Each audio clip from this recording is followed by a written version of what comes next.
Hello and welcome back to the channel. My name is Krashy, and today we're going to dive into a VOD review of a duo queue ranked game that I had on stream recently. I was playing with my buddy Crow, and I basically want to show you like what I'm doing, and then more specifically what this Cinderace player does. So no hate to the Cinderace player, just kind of showing off what not to do when you're in a game. So first and foremost, let's set the stage. We join in the game. You can see on the path settings map over here on the right that I have, called Delphox center, and the Cinderace has called center after me. So first and foremost, this is the rule. If you don't follow this rule, you're just a bad teammate. It's as simple as that. Whoever calls jungle first, you give it to him. That's it. That's it. Whoever calls jungle first, you give it to him. That's how it should be.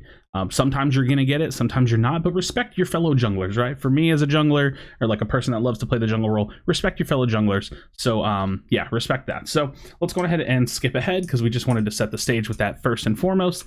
And sometimes they just forget to change their path again and they don't do anything bad with it, but you can obviously see that he's a jungle griefer. So this player's jungle griefing, and again, like I said, we're just going to watch this gameplay and kind of give my thoughts on it and what I think that I was doing, or talk about what I was doing, what we were trying to accomplish versus what the Cinderace was doing, and how you should basically never conduct yourself in this way. So we end up splitting jungle, which again, not the biggest issue. Not the biggest issue. I think that something like jungle splitting is kind of okay-ish if you have like an Eevee. Otherwise, not a huge fan of it. But either way, we're gonna go ahead and rotate down to this bottom lane and see if we can do something here. So I eject to try to see if we can get a kill, but he still gets the stack in or whatever. And I think we're gonna end up getting this kill anyway. So at least we're doing something with this, right? Like he's got a buff, I got a buff.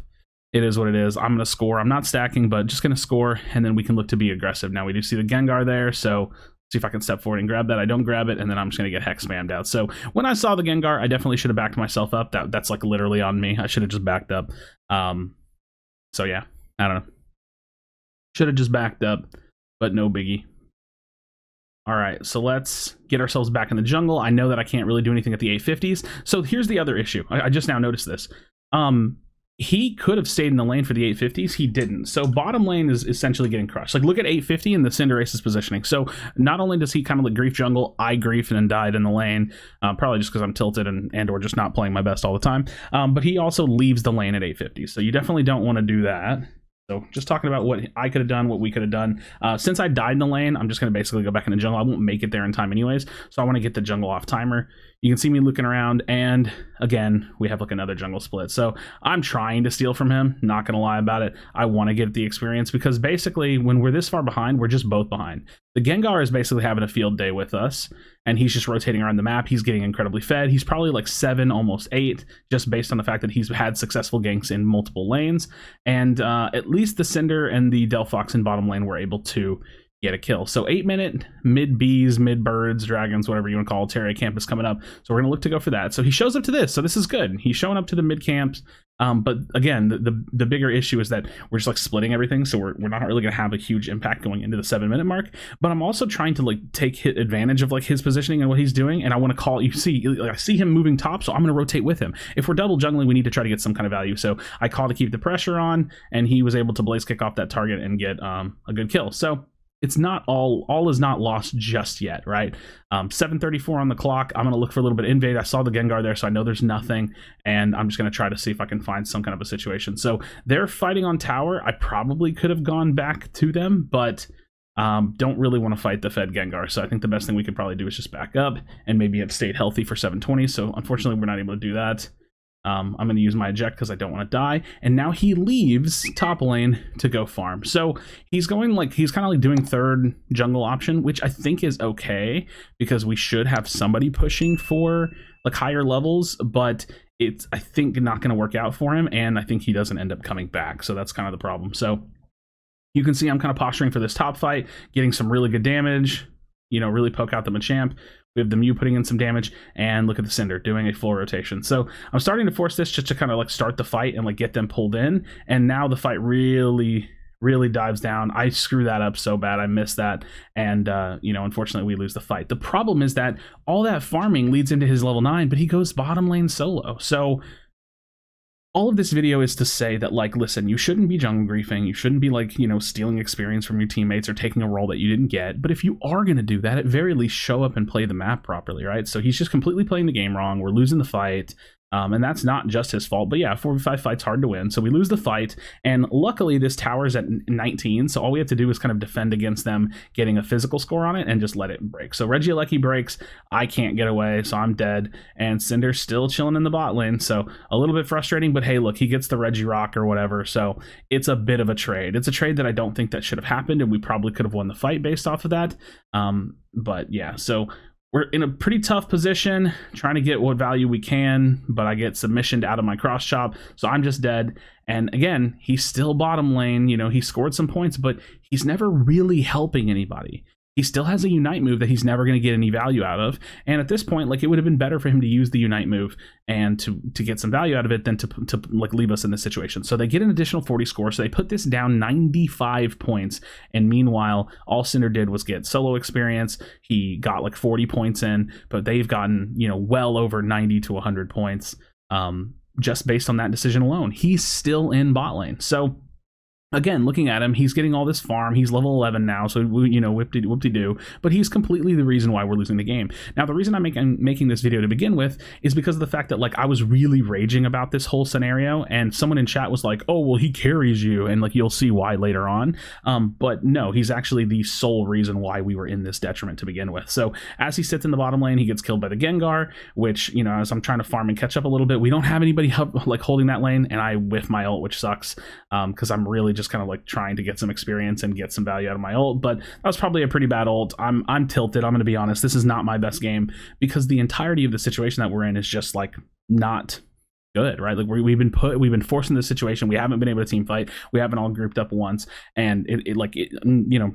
truly speaking, I'm playing tilted and I'm playing poorly. So not a great scenario to be playing like on tilt and like playing whenever you're you know, kind of like being more emotional, but just trying to get away from this Gengar. He forces his ult, so I was able to get that out of him. And again, we have a Regieleki up, but we're just not really grouped. So sadly, I don't have my ult, but we do have a couple ults. So what we need to do is probably either push together or we need to back up and defend. Based on the map, based on the positioning and the timing, we have no real business pushing up here, and I think everybody here just needs to back up. So let me take it back and explain. Right here, 9 seconds. Look at our map. We have a Mamo in mid, we have our Delphox in the bottom, I'm up here chilling on top, and then one of our teammates is dead. They're gonna have this full positioning. We don't have any vision of them. So trying to push into an area where you don't have the vision and trying to push into an area where you don't have the positioning for an objective just gives them the fight opener. And a lot of the time in this game, if you're really proactive with your fights, you're gonna win that fight. So I don't think that we can actually push for this. So you're seeing me farm and I'm just like, hey, look, I'm gonna get closer to my ult, I'm gonna get this buff. We should just defend this or just let it break our tower, which ideally you'll only want to do if you know that you're going to go for the third Regieleki. So we're just kind of like in this situation where I don't really think we should be. We just need to make sure that we back up and defend together. So the Cinder dies. The Mew isn't quite dead yet. Okay, so the Mew dies, and now this is an unstoppable push, right? So we're just going to have to walk away from this most likely. He does... Our Delphox does throw out his Unite move, so that's good. And I'm just trying to stay alive if I can, try to catch the Delphox out. But we'll see what we can do. Maybe because they're backing up, we'll actually be able to defend this, so that's good. So we actually defend this. And again, the main reason being that if they get a third Regieleki, that's going to be a base Regi, and then we're kind of screwed. So take a lot of damage. But again, the whole point of this video is just to show that like the early actions of like one teammate can truly, and the early actions of you yourself can truly put you and your team at a deficit for the entire game. We have nothing we can do. It's really, really hard to backcap against them. They're incredibly strong. They can kill most of us, and you know, they're able to take advantage of that. So waiting out this Mime, try to see if we can get a kill on him. At very least, just try to catch some catch-up XP or, you know, whatever. This guy's actually lower level, but we still get some experience. We get a kill, but we're probably going to have to carry our current point situation into the late game without getting any change. So this is all about tempo. The new map is all about macroing the map, keeping a score lead, playing as a team, and keeping the tempo. And we never had tempo. We never had people group up, and that's why we're in this position. So really struggling. That's bleak, you know, going into the end game. It's pretty bleak, but we'll see what we can do.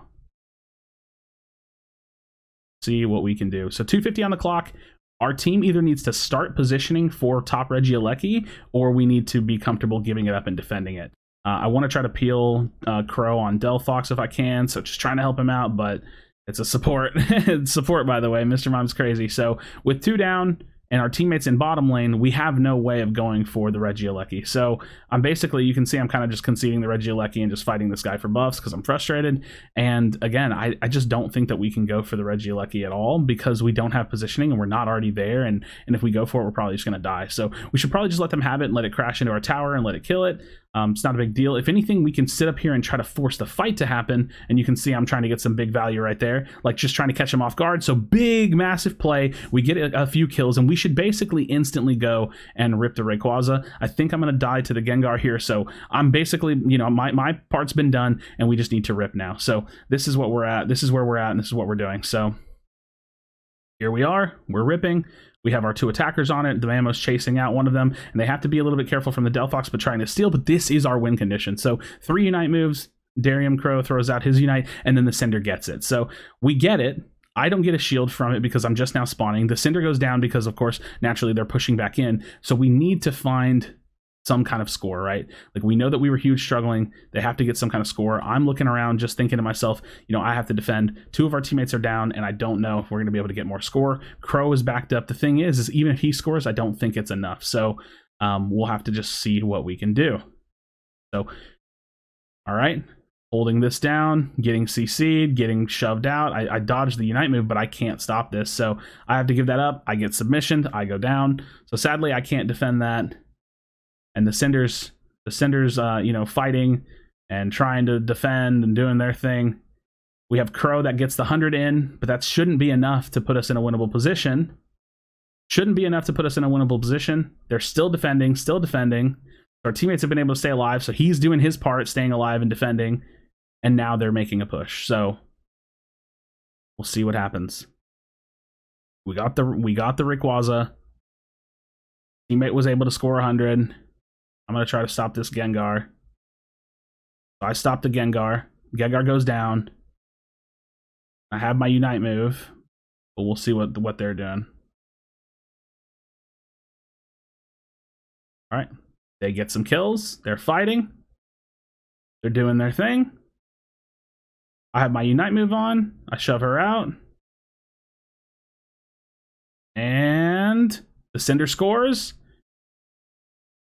And TLDR, we win the game. So let's think at a couple things. Yes, the Cinder secured the Rayquaza with the help of my triple kill that led to that situation, with the help of Crow also ripping on the Delphox. So let's pause it here. So the Cinder secures the Rayquaza with team help, so it's not a sole effort. The Cinder gets the game-winning score with team help. But the reason why I'm doing this, and again, I'm not trying to flame this player, the reason why I'm doing this is all to show that the early actions of every player leads to what the entirety of the pace of the game is going to be. You know, we were down. We were not able to keep up with the Gengar. We were splitting experience. He was not showing up to team fights. We had to give up the first Aleki. We were behind. You hit that mid game, and keeping tempo and taking over tempo is incredibly hard. So just think about the actions, constantly try to put yourself in a situation where you're helping your teammates instead of putting them in these rough situations. And look, I'm glad that we were able to turn this around. I'm glad we were able to get the fights, and they had the defense on that bottom tower on our tier 2 push where I had to die early because I had to try to stall as long as I could. I'm glad that they were able to hold that all down, but you shouldn't have to be in that position. So friends, I wanted to use this really rough game as a way to show that, first of all, never surrender, because the game is always the game is always potentially winnable. I think I might even have thrown a surrender vote. I was just super frustrated this game. But also, don't be the reason why your matches are so rough. Don't be this Cinderace and make your games harder than they need to be. Play by the rule of thumb. Give the jungler that calls it first the jungle, and then play something strong so that way you have a higher chance of winning. So friends, thank you so much for watching. Drop a like in the video, subscribe for future Pokemon Unite content. As always, be sure to be kind of one of it. Tell someone you love them, and I'll see you on the next video.